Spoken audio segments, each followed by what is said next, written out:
सुप्रभातम प्यारे भैया बहनों। आज हम चर्चा करते हैं ये जो धावन पथ है, ये जो ट्रैक बना है, इसको हम इंग्लिश में कहते हैं ट्रैक। और इस धावन पथ के कुछ नियम हैं और दौड़ के कुछ नियम हैं। आज हम इस पर चर्चा करेंगे और इसके अंतर्गत जितने भी इवेंट्स होती हैं, चाहे ट्रैक इवेंट हो चाहे फील्ड इवेंट हो, तो विद्यार्थियों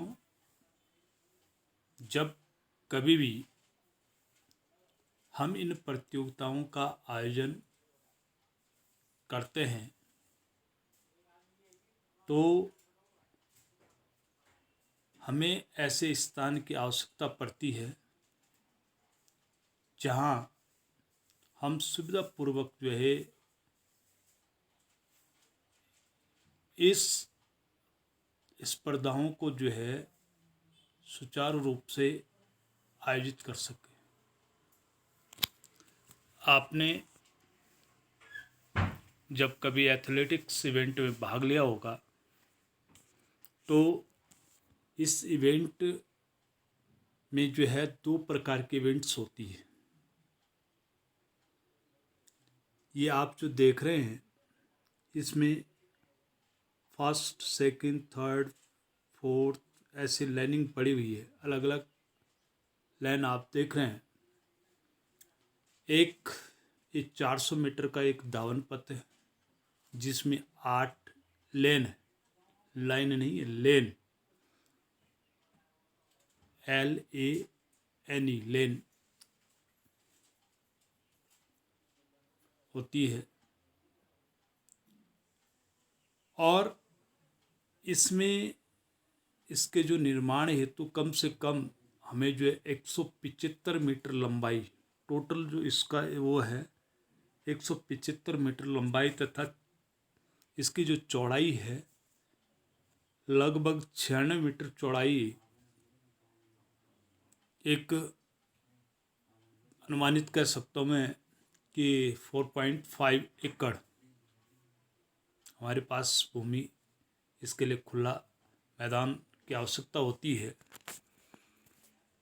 तो मैंने आपको बताया विद्यार्थियों के 2 प्रकार की इसके अंतर्गत इस धावन पथ में जो है 2 प्रकार की स्पर्धाएं की जाती है। पहली जो स्पर्धा होती है, इस स्पर्धा में एक तो ट्रैक इवेंट होता है जिसको हम इस गैलरी में केवल ये जो आप गैलरियाँ देख रहे हैं उसमें उसके अंतर्गत जो दौड़ें होती है, केवल दौड़ें ही ट्रैक इवेंट के अंतर्गत आता है।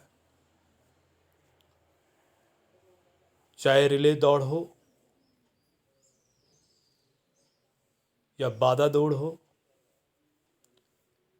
या कम दूरी की दौड़ें हों या मध्यम दूरी की दौड़ें हों या लंबी दूरी की दौड़ें हों, ये सारे ट्रैक इवेंट के अंतर्गत ये दौड़ें दौड़ी जाती है। और शेष जो हमारे फील्ड इवेंट है, दूसरी जो स्पर्धा होती है इसमें फील्ड इवेंट, इसके अंतर्गत ये जो आप इसके अंदर एरिया, खुला जो एरिया है, ये बिंदु जहाँ पे मैं लगा रहा हूँ, ये जो खुला एरिया है, इसमें इसके अंदर में ट्रैक के अंदर जो है बाकी स्पर्धाएं होती, जैसे हमने जेवलिन थ्रो या डिस्कस थ्रो या हैमर थ्रो या शॉटपट थ्रो, ये सारे जितने भी थ्रो इवेंट हैं या जंप इवेंट है, ये सब जो है इस ट्रैक के अंदर होता है। और बाकी ये इसको हम फील्ड इवेंट कहते हैं। माने ये जो ट्रैक के अंदर हो रहा है, इस धावन पथ के जो अंदर लाइनिंग के अंदर जो अलग अलग जगहों पे अलग अलग वो बनाए जाते हैं और उसके अंदर जो है ये स्पर्धाएं होती है। और जो बाकी दौड़ें, जितनी भी प्रकार की दौड़ें होती हैं, वो केवल ट्रैक इवेंट में होती है। तो विद्यार्थियों, धावन पथ जो हमारा ट्रैक है, ये ज़्यादातर आपने यहाँ पर कम देखा होगा, लेकिन क्षेत्रीय और राष्ट्रीय एवं अंतर्राष्ट्रीय जो प्रतियोगिताएं जो होती है, जो आयोजित की जाती है, कम से कम उसमें जो है 400 मीटर के ट्रैक की आवश्यकता होती है। 400 मीटर के दौड़ पथ में कम से कम जो है जो 8 लेन होती उसका होना अनिवार्य है। ये नहीं कि हमने 6 लेन बना दी, 6 लेन मार दी, नहीं, 8 लेनें होती है। और यही हमारा एक, अभी मैंने आपको क्वेश्चन पूछा था जो सेकंड यूनिट टेस्ट हुआ था कि एक आदर्श ट्रैक में आदर्श ट्रैक कितने 100 मीटर का होता, तो ये आदर्श ट्रैक जो है आपका 400 मीटर दौड़ का धावन पथ होता है, जिसकी चौड़ाई मैंने अभी कहा है कि इसमें कम से कम 8 लेन होनी चाहिए, बिल्कुल कंपलसरी है। और जिसकी चौड़ाई जो है 1.22 मीटर होती है। मानी एक लेन से दूसरी लेन के बीच जो वो डिस्टेंसिंग होती है, फर्स्ट लेन एंड सेकंड, इसमें 1.22 और शेष बाकी लाइनें जो होती है 1.21 होती है। केवल फर्स्ट में 1.22 मीटर होते हैं और शेष लाइन में जो है 1.21 होती है। मतलब अगर हम फुट में लें तो 4 मीटर। अब बात करते हैं विद्यार्थियों, ये दौड़ पथ कितने प्रकार के बनाए जा सकते हैं। तो हम जो है इस ट्रैक को निम्नलिखित प्रकार से तैयार कर सकते हैं। जैसे हम घास का दौड़ पथ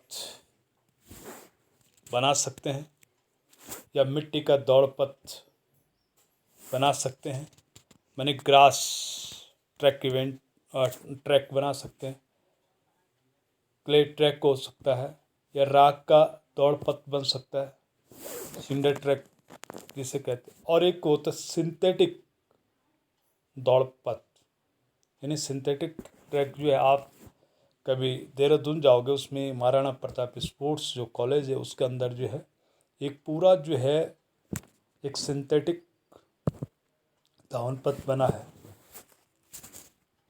तो विद्यार्थियों, इसमें अब कुछ बात करते हैं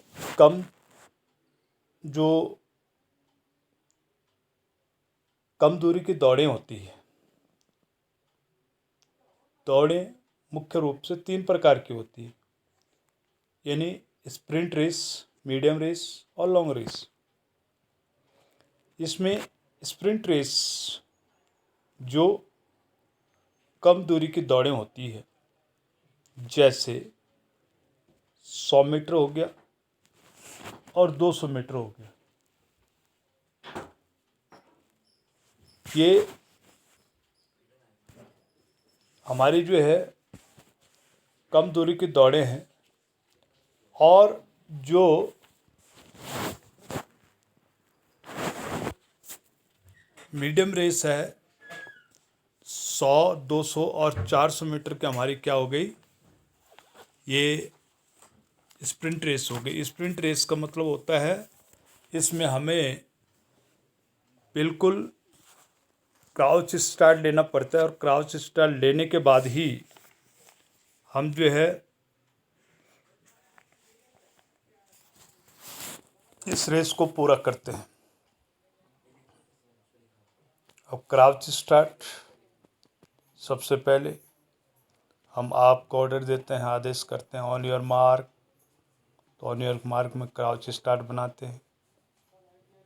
फिर उसके बाद सेट पोजीशन और क्लैपर का बजना या गन फायर।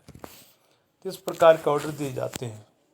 केवल स्प्रिंट रेस के लिए ही ये लागू होता है। अब जो मध्यम दूरी की दौड़ें, मीडियम जो रेस हैं, जैसे आपका अगर विद्या भारती के अनुसार जो बाल वर्ग है अंडर 14, उसमें 600 मीटर की दौड़ होती है बाल वर्ग के लिए, लेकिन अंडर 17 और 19 इनके लिए कोई 600 मीटर की दौड़ नहीं होती है। तो इसमें 800 और 1500 मीटर की दौड़, ये मीडियम रेस है।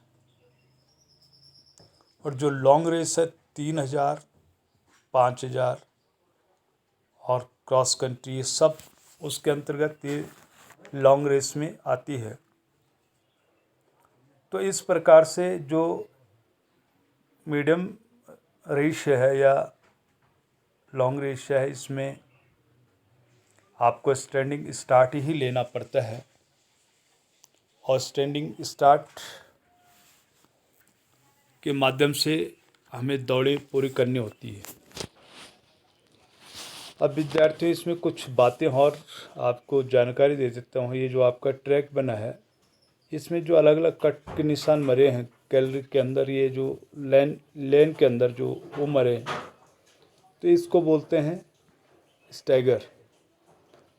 माने स्टैगर दिए जाते हैं समान हर किसी को। माना लास्ट अंतिम जो लेन है, उससे अगर जो धावक दौड़ लगा रहे हैं, तो उसको सबसे फ्रंट में आपको जो है इस प्रकार से यहाँ से, माना इधर से आपको देख सकते हैं कि यहाँ से उसको सबसे आगे जो है स्टैगर दिया है। तो ये स्टैगर इसलिए दिया जाता है कि उसको जो समान फर्स्ट लेन से लेकर वो जो फर्स्ट लेन पे खड़ा है उसके बराबर जो है, अगर वो कर्व में जल्दी दौड़ रहा तो उसको आसानी पड़ सकती, क्योंकि उसके बाद जो है उसको मीडियम रेस में वो दौड़ते समय वो फर्स्ट लेन पे भी आ सकता है, माने अंतिम वाला जो है किसी भी लेन पे आ सकता है। लेकिन स्प्रिंट रेस में आप उस लेन को कट नहीं कर सकते, केवल अपने लेन पे ही उसको दौड़ना होता है। तो बच्चों, आज केवल थोड़ा सा मैंने आपको ये जानकारी केवल ट्रैक इवेंट की दी है, और नेक्स्ट इसमें और भी कई चीज़ें हैं। जो आपका लॉन्ग जंप का पिट है, या आपका हाई जंप है, या कोई थ्रो है, चाहे जेवलिन थ्रो या आपका हैमर थ्रो या डिस्कस या शॉर्ट पुट, ये सारे जो थ्रो इवेंट है, उसके बाद आपको नेक्स्ट दिन आपको ये जानकारी दी जाएगी। आज के लिए इतना बहुत।